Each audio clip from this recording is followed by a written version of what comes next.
Good morning. I'm Carol Dixon. I'm with the Idaho Federation of Families for Children's Mental Health, and I want to welcome you to our August webinar. This morning we have Brian Huck, who is a licensed clinical counselor with St. Luke's Behavioral Health, and he's going to present us with a topic that I think is really relevant to a lot of parents who are kind of struggling, and I think the name really applies to how they're feeling, which is worn out, failure, tired, parenting, and disruptive behaviors.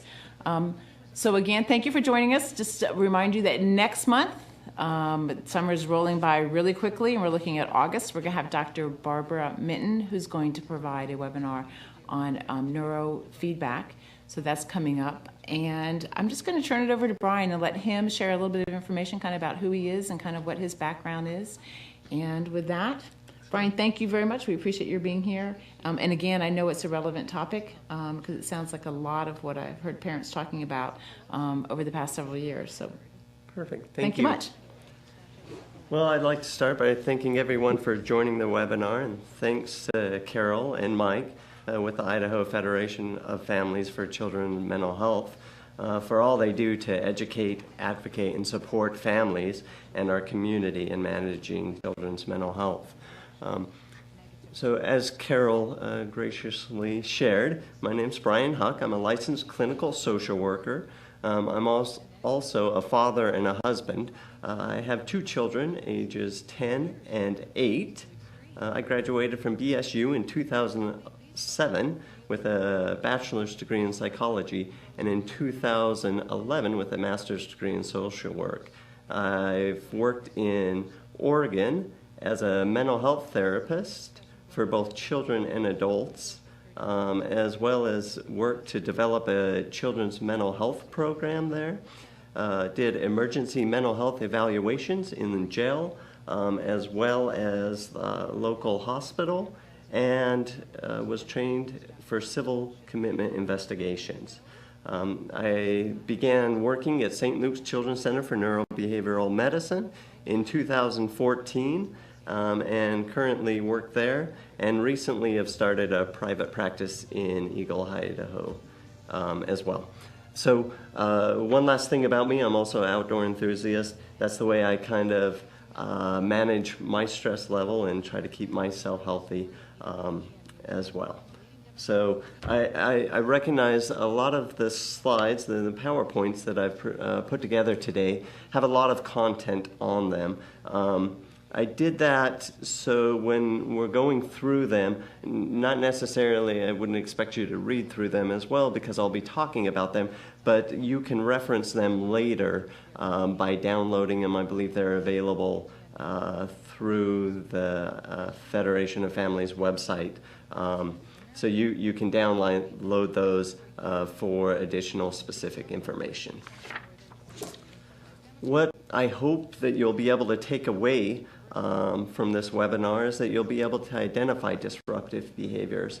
You'll be able to understand the factors that contribute to and sustain disruptive behaviors, and you'll learn concepts and tools utilized to reduce or change disruptive behaviors, and be able to identify available resources and gaps in services for disruptive behaviors.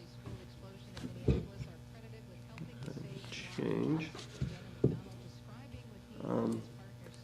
So what are disruptive behaviors, and why is it important to work to reduce disruptive behaviors? Here's the definition of disruptive behaviors. They include a range of uncooperative and aggressive behaviors that interfere with development of healthy interpersonal and social relationships. So disruptive behaviors affect the individual from which the disruptive behavior comes from. It also affects individuals that the disruptive behavior is targeted towards. So when I say that, what I mean is any parent out there, or anybody really who has gone to a grocery store or any store, has probably seen a parent struggling to manage a child who's having a tantrum in the middle of the store. And if you are an outside observer, it's not happening to you, you can step back and you can see the child, and they're clearly in a state of distress because they're not getting something that they want, maybe, or they're being told no, they've had a long day, for whatever reason. They're clearly in distress, throwing their tantrum. The parent is also in distress, trying to decide what to do. Either do they grab the child and walk out of the store? Do they get the child what they're wanting? What approach do they take? And you can further see how it affects other people outside of that immediate relationship by looking at other people around them who may be staring at the child or staring at the parent. Disruptive behaviors are definitely something to be addressed. It's important to understand that disruptive behaviors are not just disruptive at the time of the particular identified behavior, but have a potential for lasting negative effects on the development and maintenance of healthy relationships. So, go ahead and move to the next slide here. This goes over different types of disruptive behaviors. While there are many reasons for potential causes for disruptive behaviors, such as mood dysregulation, anxiety, psychosis, substance use, exposure to trauma, as well as different ages at which disruptive behaviors can present, the focus of this presentation will be on childhood disruptive behaviors associated with both nurture and nature aspects of childhood and adolescent development. Some examples of minor disruptive behaviors, being more specific, would be like active defiance, refusing to do something when they're asked by their parent or an authority figure, blaming others for mistakes that they make, lying, easily losing their temper, refusal to do something, antisocial behavior. Some more severe ones would be like antisocial behavior, bullying, fire starting, vandalism, fighting, those types of behaviors.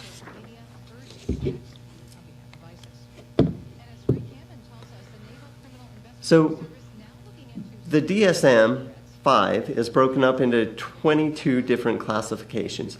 The DSM stands for Diagnostic and Statistical Manual, and that is the manual or the book that clinicians use to diagnose certain mental health or behavioral health disorders. So it's broken up into 22 different classifications, from anxiety disorders to psychotic disorders. I'll focus on the following two classifications in this presentation. The disruptive impulse control and conduct disorders classification, as well as the neurodevelopmental disorder, ADHD.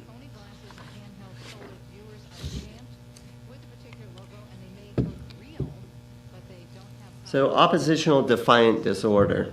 The prevalence of oppositional defiance disorder in the general population is about 3.3%. For comparison, major depressive disorder is one of the most common mental health diagnoses, is around 7%, as is social anxiety disorder in the general population.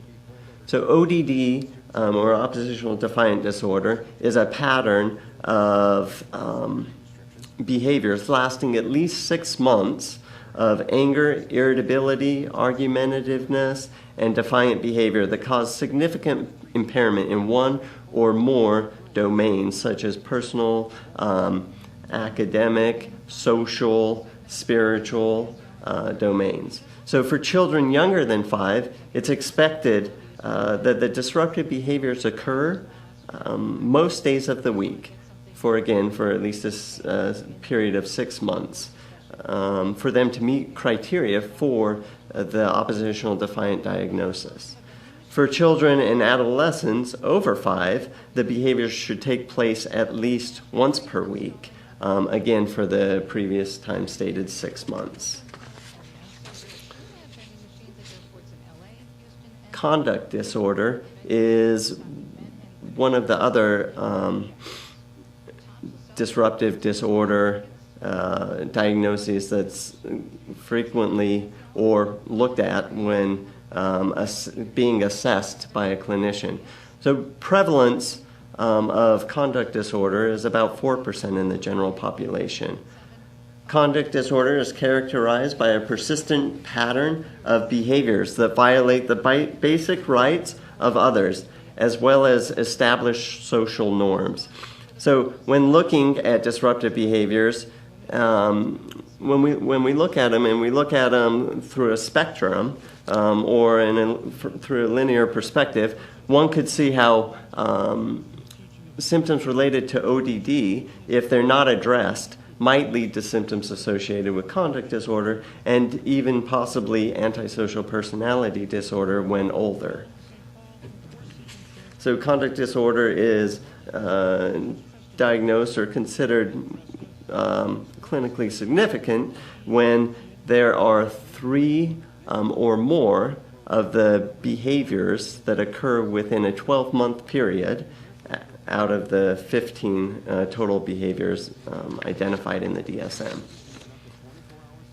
So ADHD, while ADHD is not in and of itself a disruptive behavior disorder, many of the underlying deficits associated with ADHD, such as hyperactivity, inattention, and impulsivity, are also associated with disruptive behaviors. So there are some structural differences in ADHD brain versus healthy controls, which include low gray matter, white matter, abnormalities, reduced total brain volume and structures, delayed cortical maturation, specifically in the prefrontal region. We'll talk more about how that influences the disruptive behaviors and how it's important that we take into consideration those when parenting or trying to manage disruptive behaviors. That's, I guess, the nature part of things. So what do we know that contributes to and sustains disruptive behaviors? What does the research tell us about disruptive behaviors? I think I might have missed a couple of slides. So we're on to slide 11, factors contributing to disruptive behaviors. Perfect. So here are 6 categories with specific factors that have been identified as contributing to disruptive behaviors. However, it is important to recognize that it is actually the interplay between these factors that result in the development and maintenance of disruptive behaviors, not one or more individual factors working independently. So we have emotional regulation, temperament, temperamental reactivity, maternal and caregiver control, social and family norms, exposure to adverse childhood events, and mental health conditions.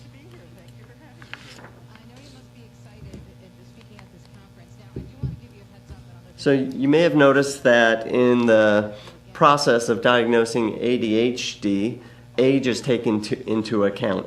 As I indicated, children 5 and younger, behaviors should occur most every day. 5 and older, behaviors are likely to occur at least once a week.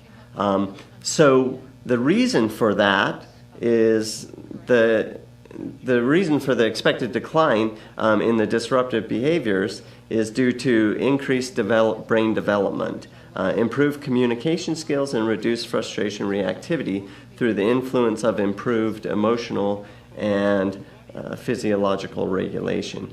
So in profiles of disruptive behaviors across early childhood study by Degnan and colleagues, they used measurement of observable behaviors, a specific tool called the Childhood Behavior Checklist, and vagal tone to measure emotional regulation in response to external stressors.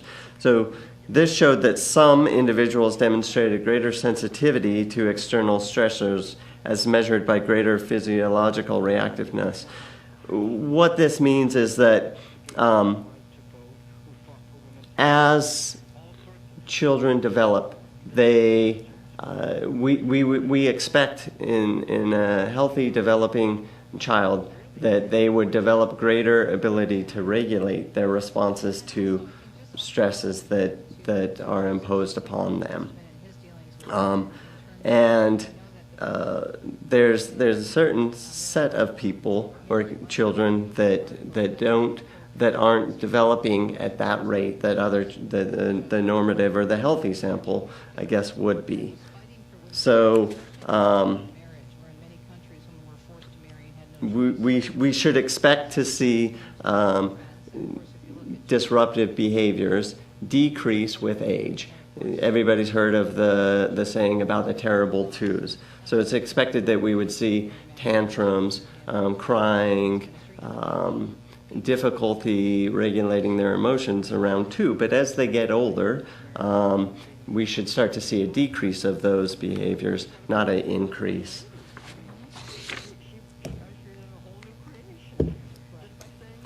So one of the first factors that I mentioned was emotional regulation. So when I think of emotional regulation, I think of trying to roll up a window, especially like with these hot days that we're having right now, and the electric windows that we have, trying to get it, just to the right, the right amount of space to allow airflow into the car, but not to allow somebody's hand to get into the car. And so I always struggle with regulating the window operator, and I'll pull it, and it will either like shoot all the way up to the top or shoot all the way to the bottom. And so the regulator on the motor for the window, I struggle with, or like trying to get the perfect temperature, like turning on a faucet, getting the hot and the cold just right. So those are pictures that come to mind when I think about emotional regulation. So emotional regulation is an underlying factor in how our temperament is expressed and perceived by others. This is often seen in children. An example might be a relatively small problem. It receives a really big response. So you can't have a second piece of cake, and then there's a big meltdown, crying, yelling, screaming, falling on the ground. So relatively small problem, probably won't remember that they couldn't have that extra piece of cake tomorrow, but will probably definitely remember the tantrum that was thrown. Okay. Temperamental reactivity.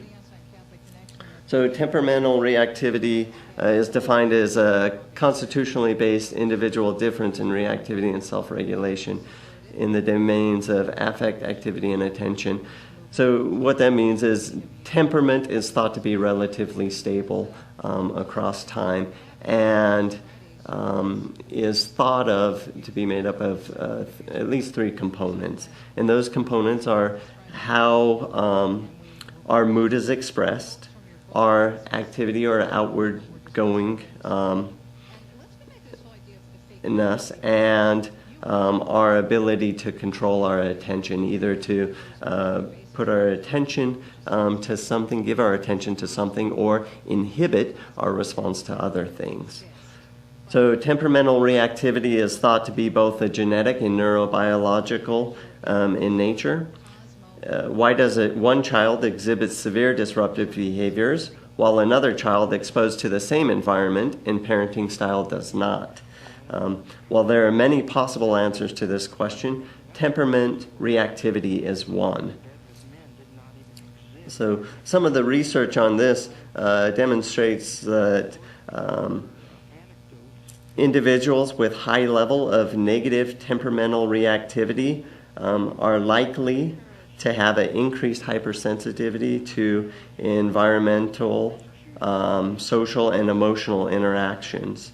So someone is laughing, a child with high levels of negative temperamental reactivity might immediately suspect that they're laughing at them and become defensive or upset. So negative parenting, utilizing an authoritarian style of parenting, which is unsupportive and punitive, has been shown to have a greater negative effect on children with negative emotionality. And positive parenting, using an authoritative style with comforting, accepting, and caring, has been shown to have a greater positive effect on children with negative emotionality.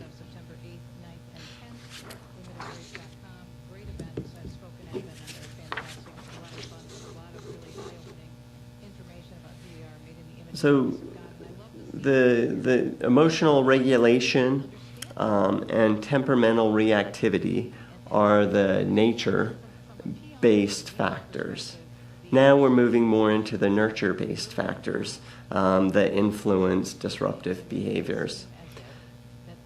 Parents can be effective agents for change when they're able to effectively monitor a child's whereabouts, discipline for antisocial or disruptive behaviors, and utilize problem-solving skills and teach pro-social skills.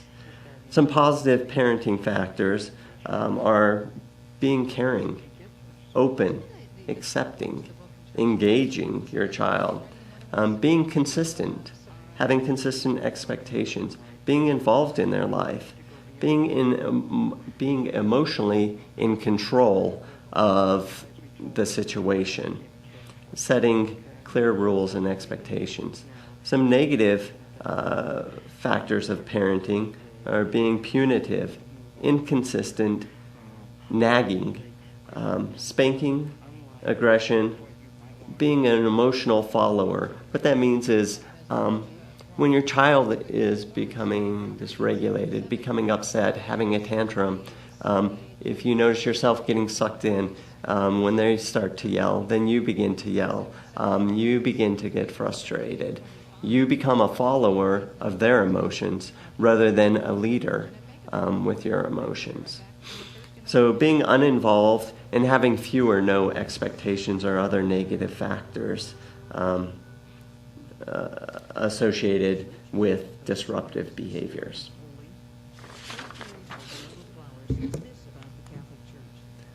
So I think this slide that you're looking at now should be the slide that has a diagram of 4 different parenting styles. So in the upper left, we have the authoritarian style. This style of parenting has really high expectations, but really low support. So it's more punitive. It's I'm the parent, you do what I say, it has to be this way, non-negotiable, you need to adhere to the rules. Not a lot of support to get them, or encouragement to get them to follow those rules.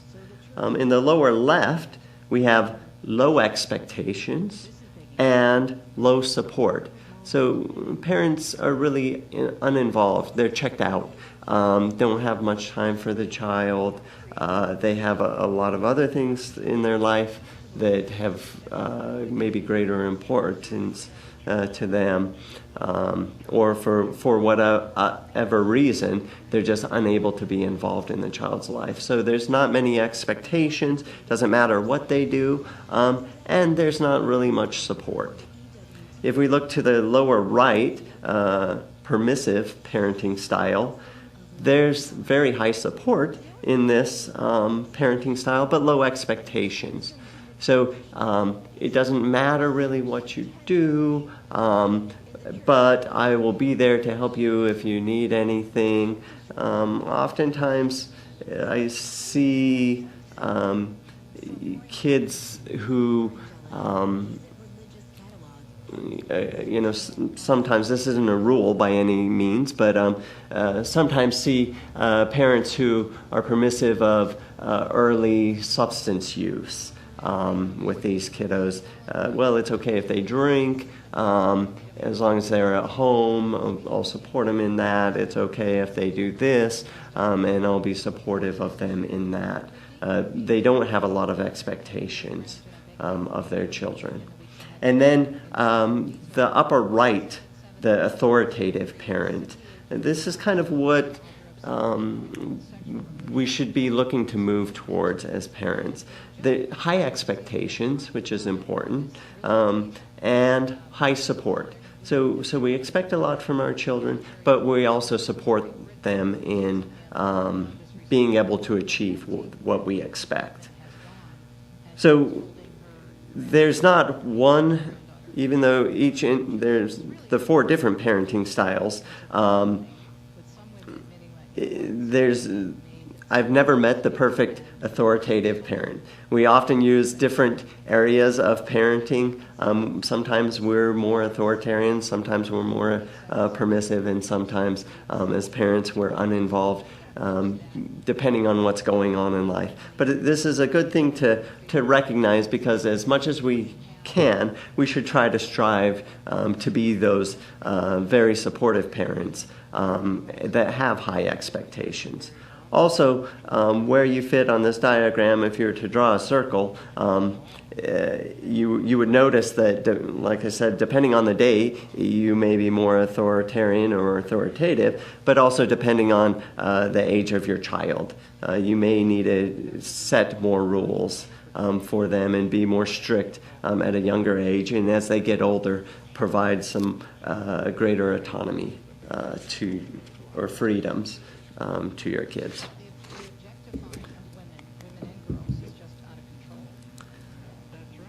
So the last factor that I have here, exposure to adverse environmental events and other factors. So these factors also definitely contribute to disruptive behaviors. Normalization of antisocial behavior has a significant negative influence on child's behavior. I'm not going to go further into these factors today because the disruptive behaviors are not the primary problem, but a secondary symptom of the primary problem.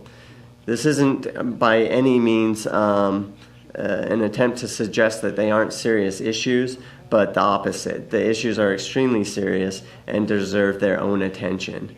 So some of those factors are exposure to frequent arguing in the home between parents, domestic violence, substance abuse, exposure to trauma, significant life loss, anxiety, other mental health conditions, autism, bipolar, depression.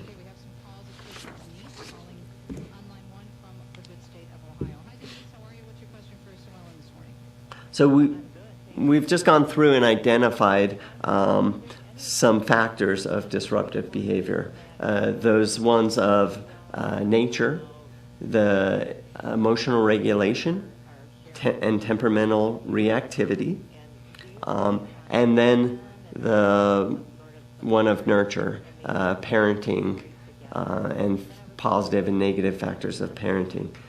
I'm going to move on to now some strategies for reducing or changing disruptive behaviors. So, a common thread among the primary evidence-based treatments for disruptive behaviors is a recognition that disruptive behaviors are not an indication of a bad child, but of a child that's struggling to meet the expectations of their environment. That a pattern of negative behaviors and negative interactions with a caregiver can lead to more negative behaviors. So great effort is needed, needs to be made to develop hope and improve the relationship. And so that really speaks to the first set of strategies, is to really change that perspective. Recognize that these children that have more severe disruptive behaviors may also have skill deficits and developmental delays in their neurobiological development.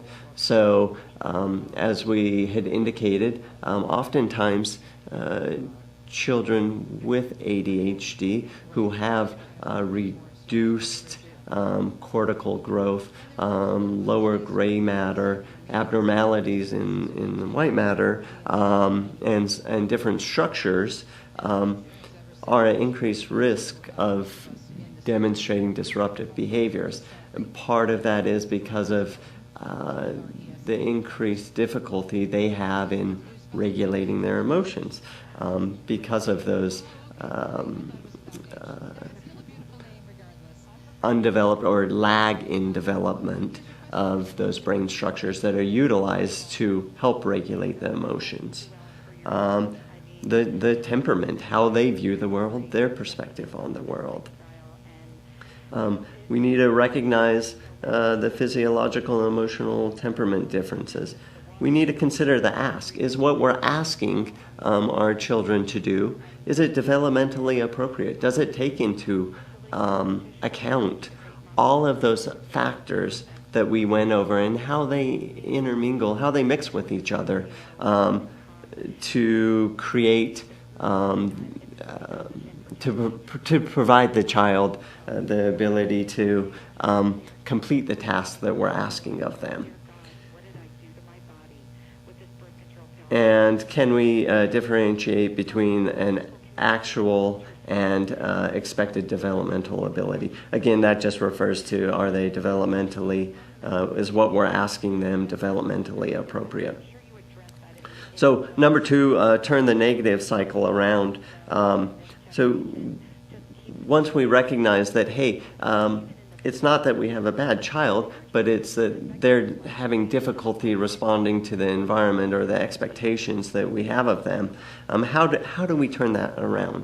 We have to give them hope and have hope ourselves that we can address these disruptive behaviors. I often hear from parents that come in that share as the introduction to the slide said, I'm just so worn out, I'm just so tired, I feel like a failure as a parent. My heart goes out to them. I have significant empathy. It can be extremely frustrating. And that's why it is so important that we try to focus on turning things around by developing some purposeful, positive activities with our kids. Things that are not going to get in the way, that we're not going to run into problems while we're doing those activities with a disruptive behavior, with an argument. So it's going to be fun. We're focusing all on fun. Also, find things that interest the child.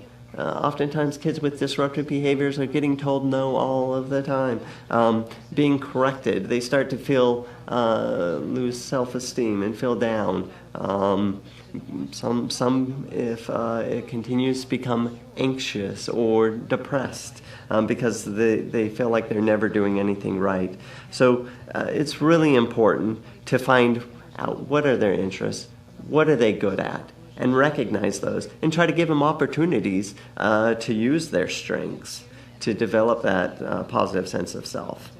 Set time aside for daily relationship building or special time. It's 5-10 minutes of time where you just sit down and watch what they're doing, engage with them in what they're doing. Let them know that they're the most important thing to you in that 5 or 10 minutes. Nothing else will get in the way. No phone calls, no Facebook, no internet. Just focus on them in a positive manner. Give clear instructions, provide opportunity for success in practice. So set those expectations and walk them through, allow them to be successful, and then provide them praise for being successful. And identify the positive opposite behavior. So an example of that is instead of saying my child lies all the time, we're going to say, hey, how can we get my child to tell the truth? So the positive opposite of lying is telling the truth.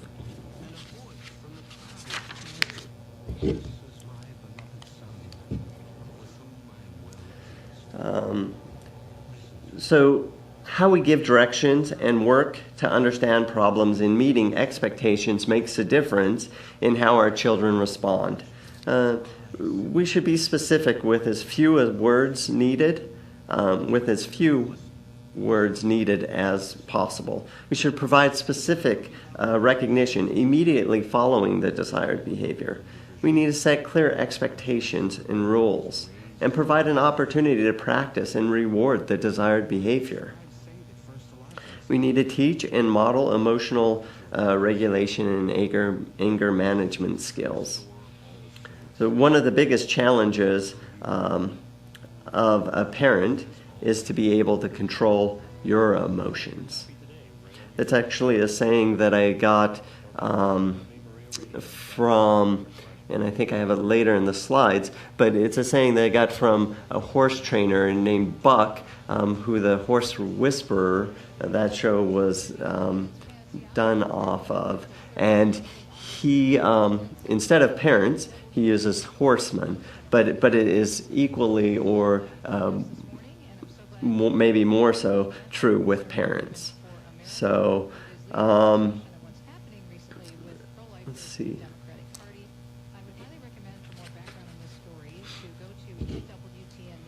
Oh, real quick, I forgot to mention on here, it does say don't nag, and then learn when to ignore. Nagging, when we're repeating ourselves over and over, you need to do this, you need to do this, you need to do this, is one of the greatest predictors of children ignoring us. They become habituated to us nagging to them, basically. So they begin to tune us out. So if we're going to give instructions as parents to children who tend to have disruptive behaviors, we should be consider when we're giving those behaviors and try not to nag on them. Only give it once or twice before you end up doing something else. Don't keep saying it over and over and over again, because it just leads to them shutting you out more and more.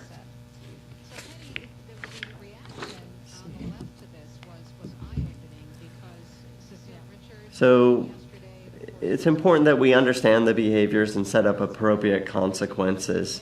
One of the things that we go over when I'm working with families is always to understand what the antecedent is, or the ABCs of a behavior.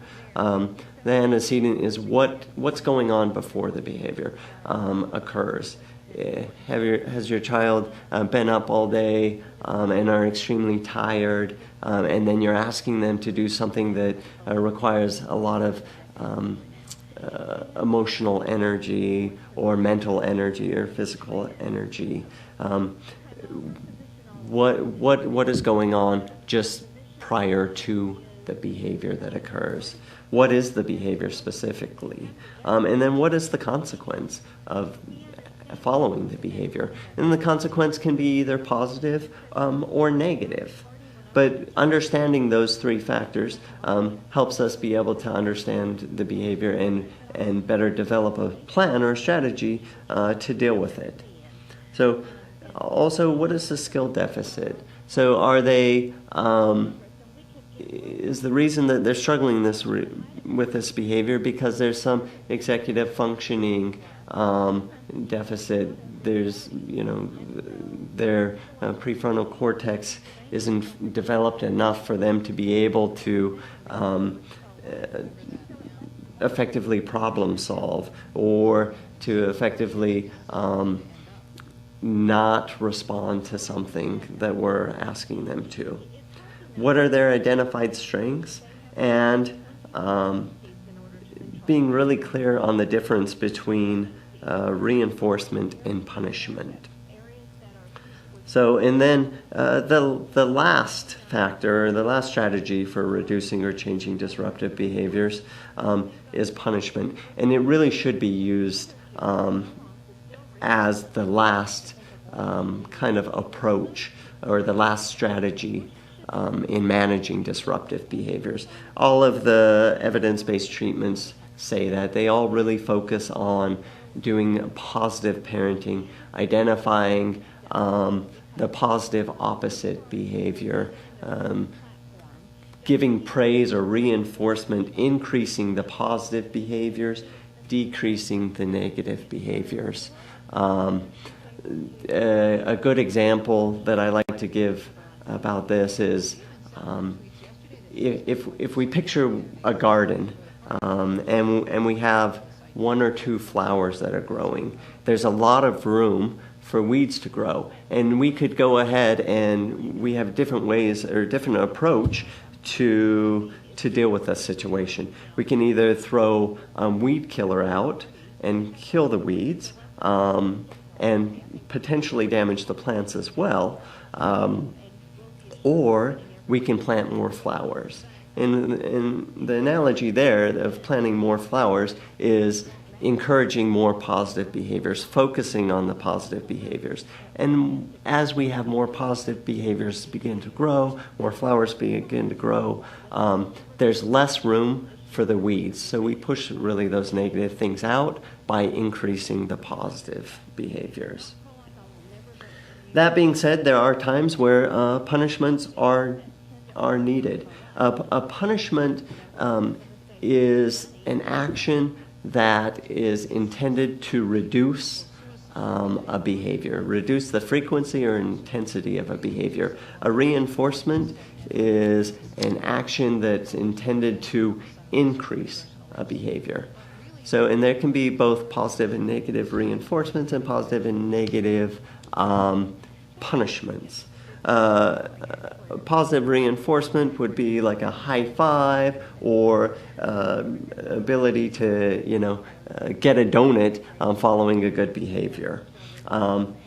A negative reinforcement, so again, not to be confused, we're still trying to increase a positive behavior with a negative reinforcement.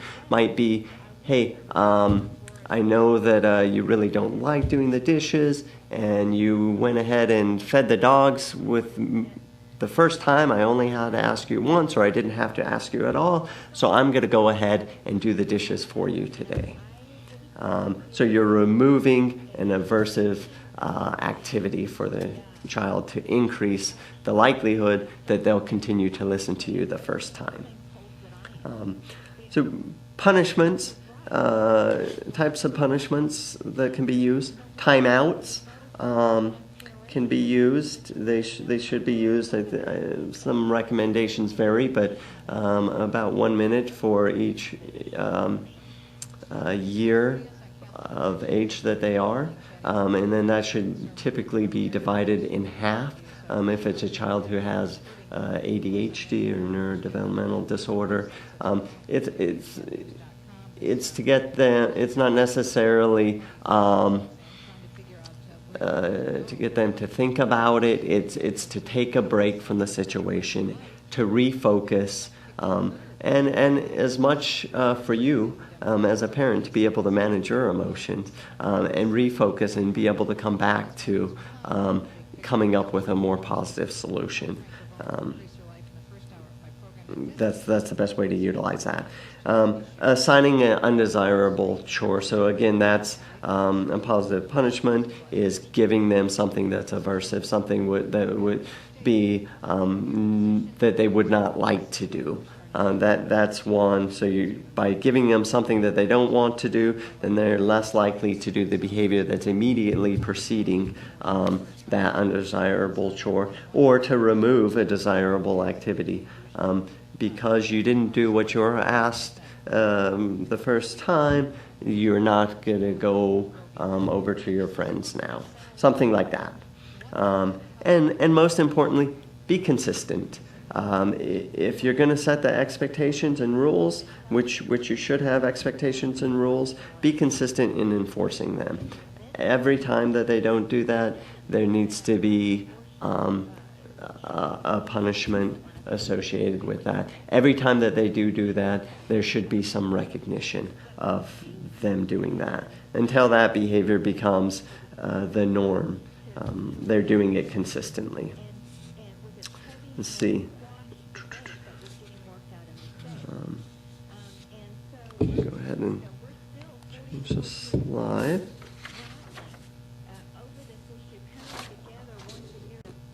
So it looks like I'm kind of coming towards the end of the presentation. I have some resources here. There's far greater number of resources, but out there. But the Boise Self-Rescue Manual is a great resource for parents. There's a link to that. You can Google just Boise Self-Rescue Manual and pull it up. It has all types of resources, including mental health counseling, resources to mental health counseling on there, as well as substance abuse counseling. Family support groups is a really good one. There's a book by Alan Kasdan, The Kasdan Method for Parenting the Defiant Child. It's also a really good book. Talks about using positive parenting strategies, how to use them effectively. I would say it's a really good book, especially for parents who may be dealing with children who have disruptive behaviors but don't meet the degree to necessarily need therapeutic intervention. So it's not happening, on a weekly basis, or younger children on a daily basis. The severity of the behaviors aren't so great that it causes a lot of disruption to family or at school. I think that's a great book to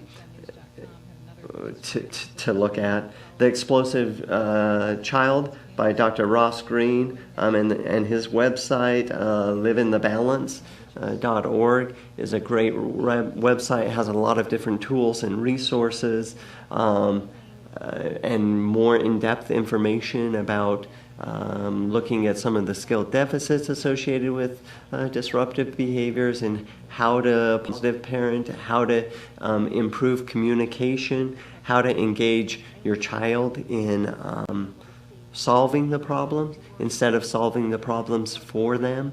That's a really important aspect. There's Buck, the documentary that I referred to earlier.